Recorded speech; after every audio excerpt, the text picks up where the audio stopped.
Hey, welcome to another episode of The Psychology of Marriage Success. This is season 1, episode 2, and I'm here with Victor Onochie from Genius Metaphor.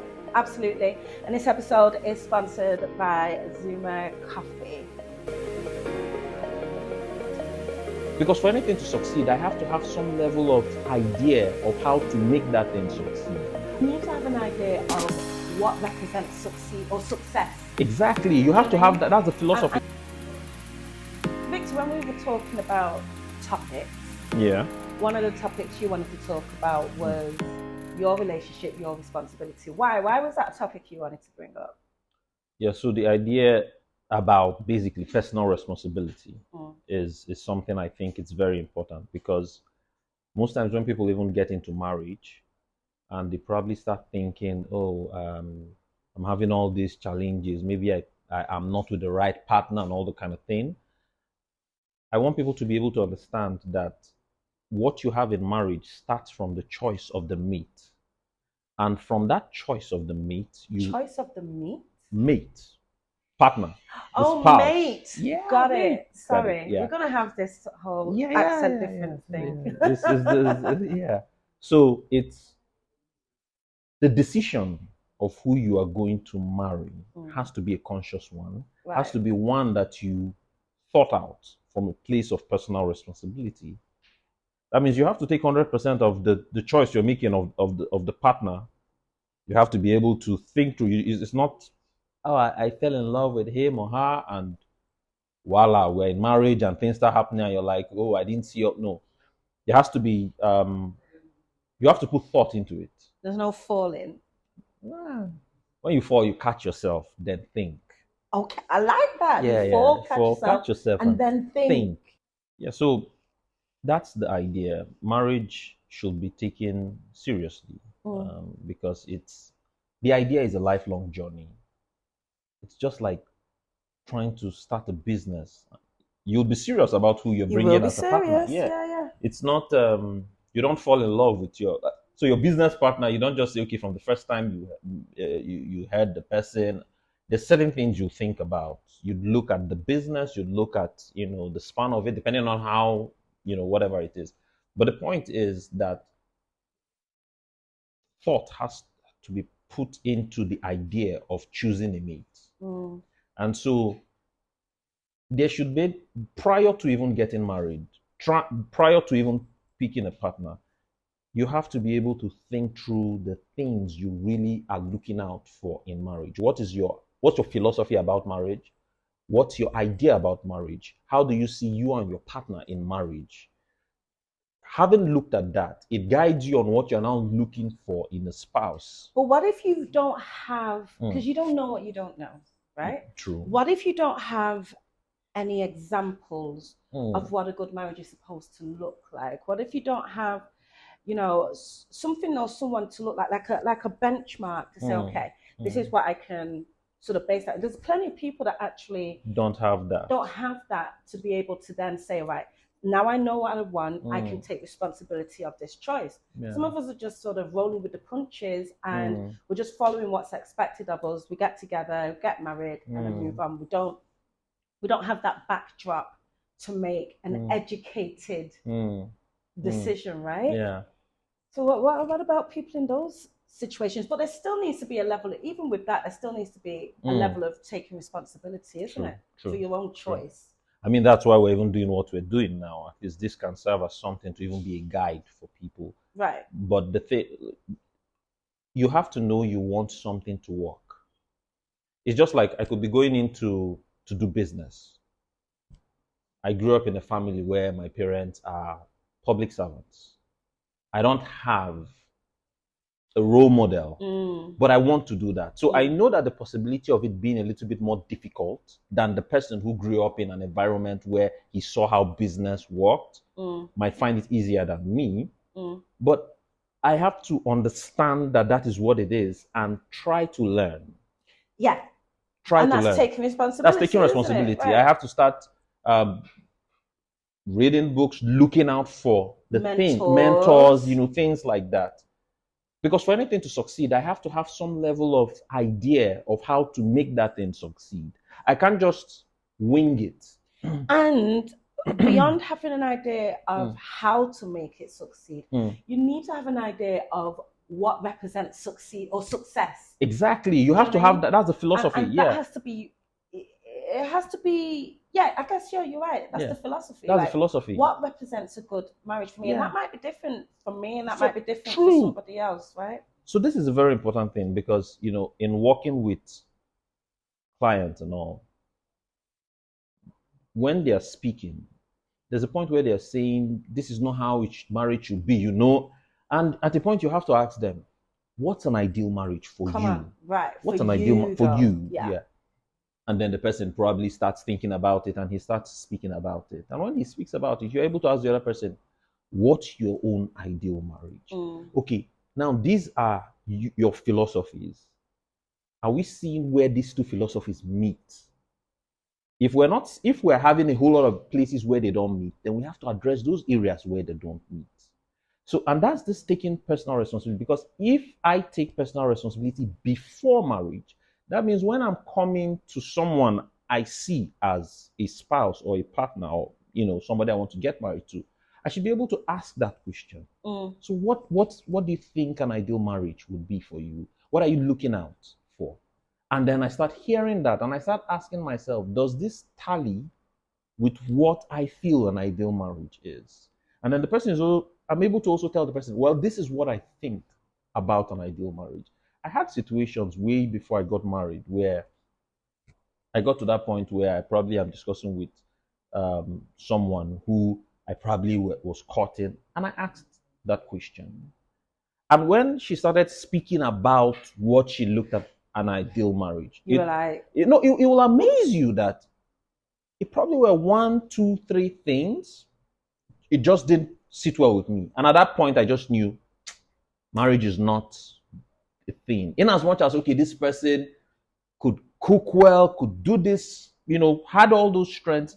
But I saw that our idea of this marriage thing is not what.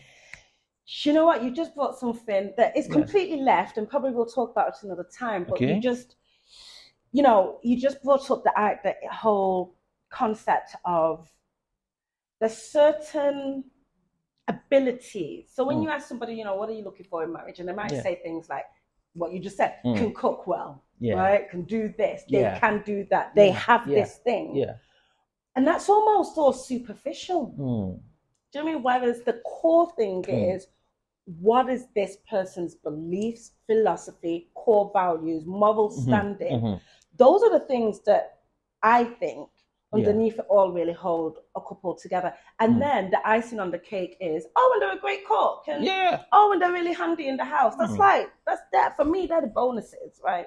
But I think that meeting of the minds. The meeting of the mind. Yes, exactly. the meeting of the mind. Is the alignment. The alignment. Yeah. All right, let's go back to responsibility. So I love the angle you was coming at in terms of the responsibility doesn't even just start in marriage. So usually when people talk about responsibility in relationships, they are talking from the point of you're already in. But I love how you're talking about, actually, you have to take responsibility for the choice you made. Exactly. Right from the get-go. From the get-go. You made the choice. Yeah. You made the choice. And you made that bed. Yeah. So you're going to lie on it, you know?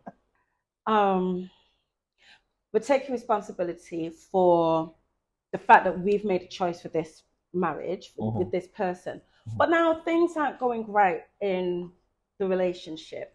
Let's talk about what role responsibility plays now you're in marriage. Do you know what I mean? And I'm here sitting innocently, and you're the one that isn't coming home at night, maybe, or you're the one that isn't helping. How can I take responsibility for your behaviors? Not you, but you know what I mean. Yeah, I get. So just like we've talked about the fact that it's marriage is two people who ideally, like I would say, are friends, ideally. And the thing about when there are issues, taking responsibility is to read, I would say, to read the situation and to be able to call my partner's attention on certain things, to hear from that person too, to see if that person understands what this particular action going on means to both me and even the marriage. So unless you have a context, for instance, if there's a context, I think we can probably expand on that. But basically, taking responsibility is the fact that I can't just sit back and be upset that this person is doing this, doing that. No, I have the responsibility to call, this is my partner, to call my partner's attention and talk about this thing.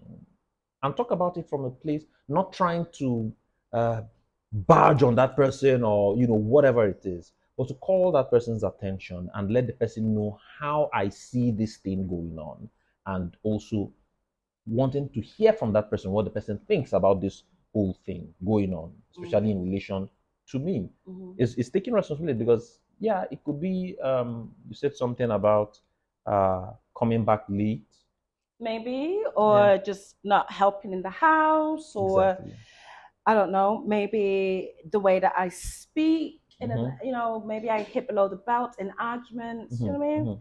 Like, I feel like, can I take responsibility for the actions of my partner? I don't think I can. Okay. And I'm not sure if being in a relationship and having responsibility means I should take responsibility of somebody else's behavior, because we're dealing with a grown adult. They need to take responsibility for their behavior. But what I can take responsibility for is my response to that. To that behavior. Yeah. And so that leaves me with some choices now. One of the choices is I can run away and just be like, listen, I just don't want to deal with this. Yeah. That would be my choice, my responsibility. The other choice is to say, well, let's talk about it. I'm going to raise it and I'm going to talk about it and see if we can, come to some form of solution. And I might do that and find that actually this isn't something that's going to change immediately. There's a possibility it may never change. And then again, I have to make a choice as to whether I want to be tolerant in this area or not. But it's still, what I'm trying to say is that personal responsibility is about the choices that you make. True. Do you know what I mean? And then if you make that choice, so what I find in relationships is that I might have a problem with my partner's behavior, and not taking responsibility is just sitting back and just being like, oh, do you know what I mean? I'm just so unhappy. Blaming and complaining. I'm just blaming and complaining, but not taking action, not doing anything, not making any choices. Am I going to stay? If I'm going to stay, then I've got to take responsibility for that choice that I'm making. Am I going to talk about it? Am I going to tolerate? And then another aspect of it is, so personal responsibility, or how I like to call it, radical responsibility, for me means I'm going to take responsibility for every single choice and every single action. And that sometimes means as well as I'm also going to look for areas where I'm not going great. So the relationship might not be working, and naturally we point fingers because all we can see is the other person on the other side. You're not doing this, you're not doing that, you're not doing this. But actually, radical responsibility calls me to look at me and be like, well, where am I fault? How about I focus on me being the best version of me, right? And here's the thing, here's what I truly believe, and I think it's as simple as physics, right? When I shift, everything by the very law of physics has to shift. Yes. If I took this phone and just moved it over here, somebody say, well, nothing's changed. Well, actually, there's a load of atoms that's had to adjust to me moving this phone. So when I change my reality, it might just be a change in perception. It might be a change in actions. It might be a change in approach, whatever. By the very law of this universe, everything else has to shift. People in my life have to adjust. Right? So oftentimes when we're placing responsibility on somebody else, we don't actually have the power to do that. I can't change this person. What I can do is change me. And when I shift, now it's on that other person to decide what they're going to do. I feel like clapping for myself. Yeah, come on. Yeah. It's just apt. It's just like when The Man in the Mirror, Michael Jackson, and said, Okay. yeah, Yeah. looking at the man in the mirror, Right. and there's this quote I keep on saying. I think it's one of the most important quote that has guided me in terms of personal leadership by Stephen Covey, where he says, the very moment you think the problem is out there, Ooh. that very thought is the problem. Yeah. I'll say it again. The very moment you think the problem is out there, that very thought is the problem. And it's guided me so much that in no matter the situation I am engaged with and I see, I have to always ask myself, how am I contributing to this thing? You said something very wonderful about taking responsibility, actions you take in relationship with your spouse. Because what is going on is like chemistry. It's a cocktail. You understand? It's too sweet, it's you guys are, and there is a pattern of behavior that is emitting a pattern of behavior from your partner. And that's why I say leadership is influence. I can't influence you as much as you can be influenced by me. Right. Somebody comes and say, oh, I'm an influencer and all. The real idea about being an influencer is that there are things I do, and there are certain people that see those things and buy into them. They have been influenced. Somebody who doesn't want to be influenced will not be influenced. And so, like you said, there are actions. It depends on what the other person wants to now do. So you would see a couple, and the wife will say things like, I keep on telling him this, talking to him, and he is not listening. And I ask you a question. Have you paid attention to how you tell him these things? Right. So there has to be that self-consciousness. Look at you. What am I doing in this mix that is probably not giving me the results I want? That's still that taking responsibility. Yeah. I know that it got to a point where I had to read books, you understand, to learn certain things. And there was a point, I think something happened in I won't say in marriage, but while we were dating, there was a point where my wife brought a particular movie. It's called Fireproof Your Marriage. It was a very it's so she used that movie to send a huge message. Do you understand to me? And I would say probably she watched it and felt it's something we need to watch and see a perspective of how to deal with marriage and challenges.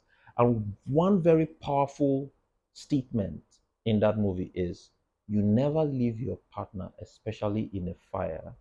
I love that. Yeah. Now this is contextual because if your partner is actually carrying a hammer to, okay, right. So that's the difference. But the idea is that in the chaos of the issue, in the fire, in the problems, you don't abandon that thing. You have to sit back and ask yourself, what choices, what can I do to make this thing better from a place of love? Most times it can be a very difficult thing. So the idea, most times people have, you'd hear probably a lady have an issue with her husband, and she's telling you, what she's saying is, he doesn't listen to me. I keep on telling him he knows this is the thing that we should do, but he's not listening to me and all. And the idea of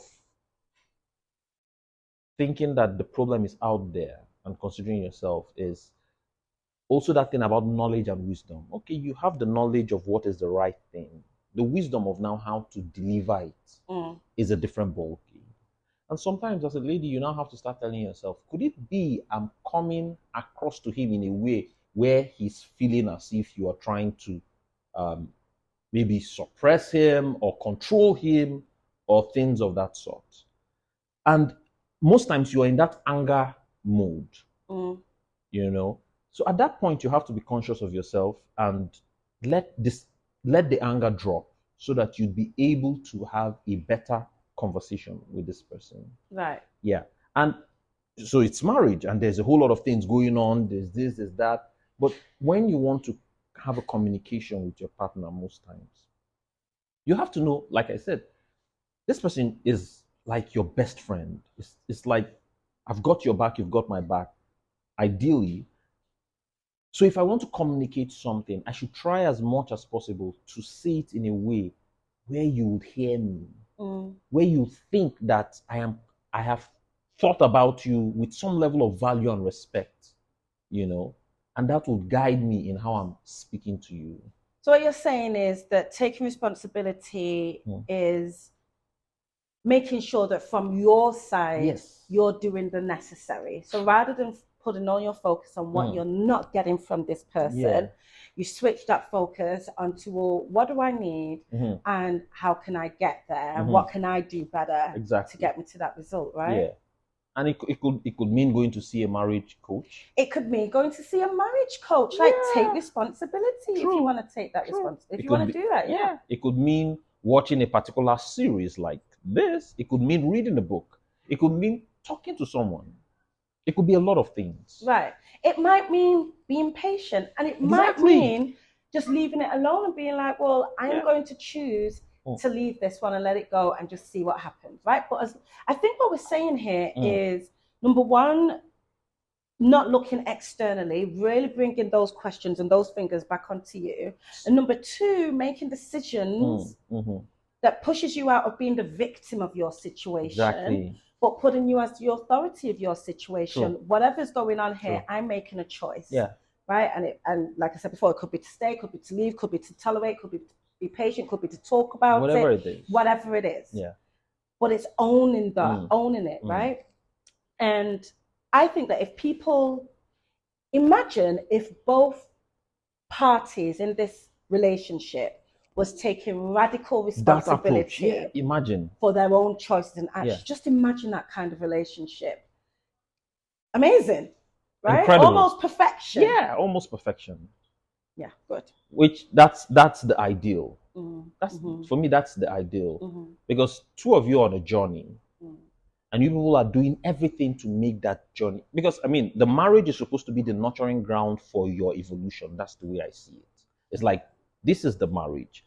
This is what we are creating to support our journey in life.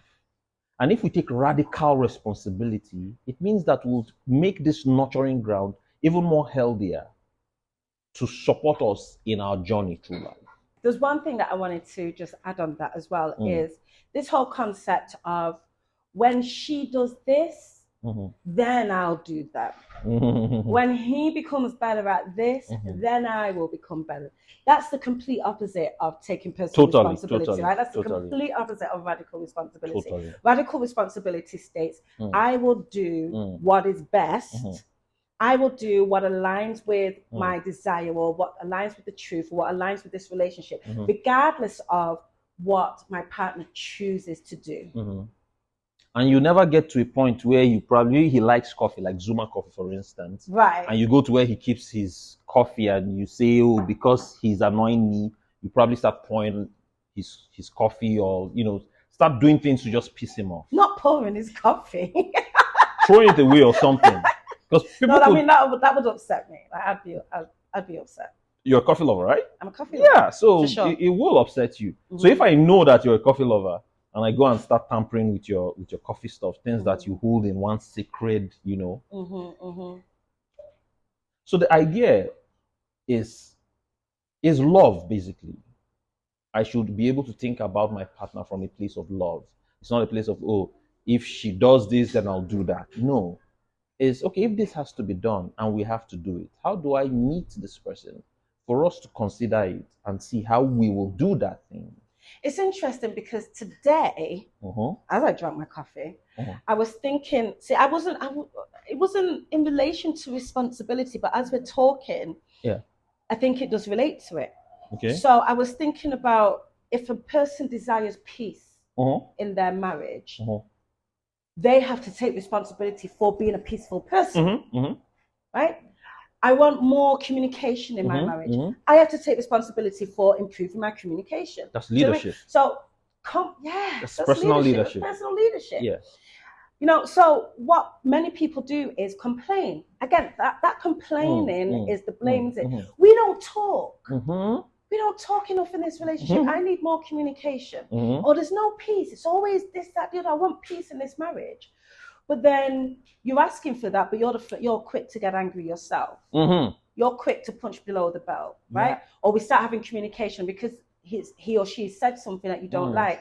You're the one that's going to get moody. So the things that we desire and feel that we need in our relationship to feel fulfilled, we have to take responsibility for creating it first. True. Right? Radical responsibility. So all we've been saying about taking responsibility is the fact that whatever you want, you have to take the responsibility to create it. You always talk about, whatever you want, whatever I think about and you want to bring to reality, you have to be able to, both from your mind space and from acting, to create that experience. So it's the same thing with marriage.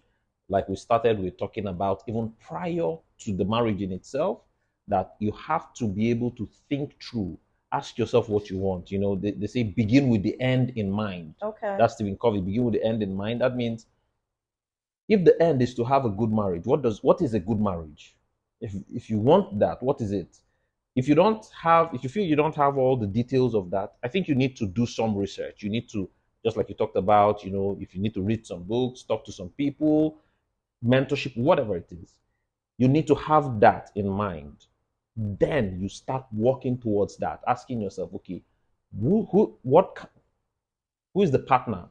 What kind of person? What's the kind of person I will take as a spouse for us to go on this journey? Now, it's not for you to take that person and impose your philosophy on that person. It's to meet people, have conversations, to see if that person also wants that kind of marriage. It's easier if that person wants that, then you guys go on it. And like I said, while you are in it, you guys will have curveball because you don't have it all figured out. But the more you guys have the same philosophy, the same idea about it, better off you guys are very good friends, the more you guys will figure it out as a team, But without that, and you just assume that this person should know that this is how marriage should be, this is what the husband, and this is the... who wrote the script? Right. There ain't no script. It's what script do we want to create? Looking at our peculiarities. Because even in going into a team is about two complementary skills. So I have to ask myself, okay, what are my strengths? What is the other person's strength? How can we create a synergy to create something even greater than what we could have done individually? Something like that. So that's the taking responsibility. And when you meet challenges, when you have issues in the marriage, you have to always look at you first, before pointing fingers. Yeah, you're seeing that thing there, but ask yourself, how can you come into this thing in such a way that it can make it even better for you guys to have something even, better. It's not as if it's just all rosy and all, but it's a whole lot of processes going on. And if you are more deliberate, more thoughtful, more calm, more understanding, knowing that this is your friend, this is my partner, and you come from it from that place, I think even how you communicate would help a lot. The key word out of all that you've just said that I really just hang this all on, and I say it a lot, is create. Create. And to create something, you have to be responsible. Yeah. You have to be responsible for the decision of what you're creating, how you're going to create it, and the end product. True. Full stop. That's it. That's it. And that's it for this episode. Yep. You've been listening to Adaeze Chiwoko from Marriage for Real and Victor Onochie, Genius Metaphor. Absolutely. In this episode, as always, has been brought to you in collaboration with Zuma Coffee.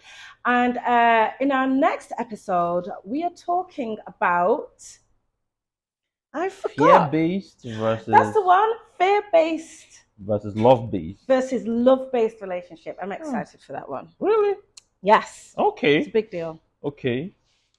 Thanks for watching and listening. Don't forget, hit that subscribe button so that you can get plenty more and keep up with our episodes. And go back and listen to our previous episode if you haven't already.